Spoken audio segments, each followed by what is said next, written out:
Hey everyone, Laura with My Very Own Quilt Shop, back again with another tip video for you.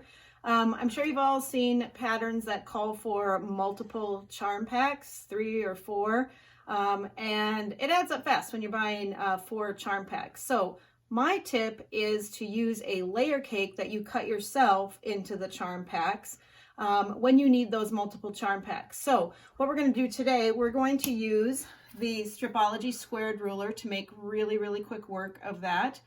So I've got my layer cake squares here, and I'm actually going to be cutting them into charms to make a table runner. And so I've just pulled out my select ones from the collection that I want to use. One little side note, when I was stacking these, see this thing right here?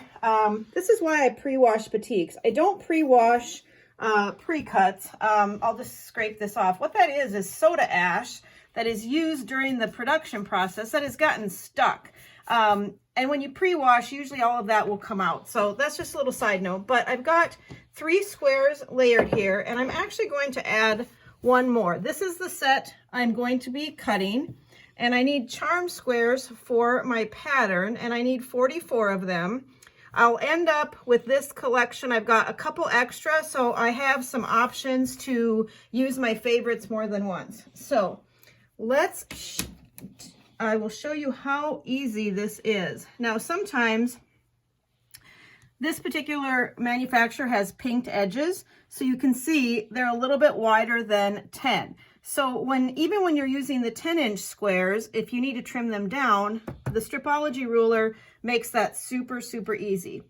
I've got my 0 and my 10 marked, so I know where to cut.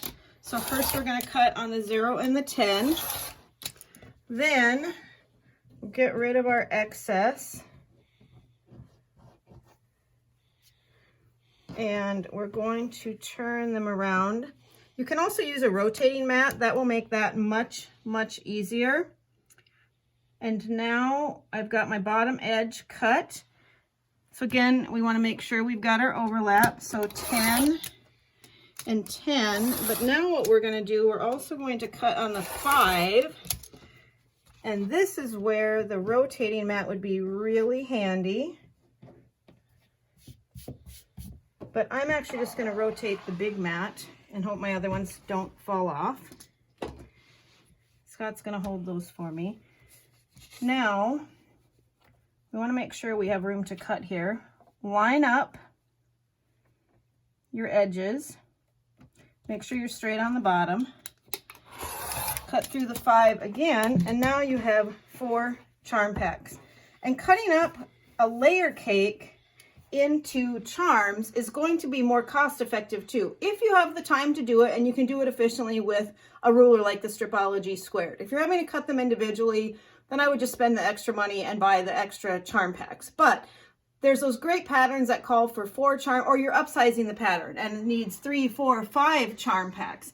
That's where if you can get a layer cake and just cut that up yourself, it's more cost effective and your cuts will be nice and consistent and accurate. So that's my tip video for the day. Again, we use the Stripology Squared ruler with the ruler stickers marking. We have both of these in the shop.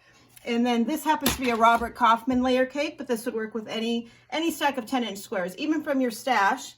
You want to cut charms from your stash, you can do it this way. I've also cut it from strips, and I've got a video on that as well. So thanks for watching. Hope this helps you out. Bye.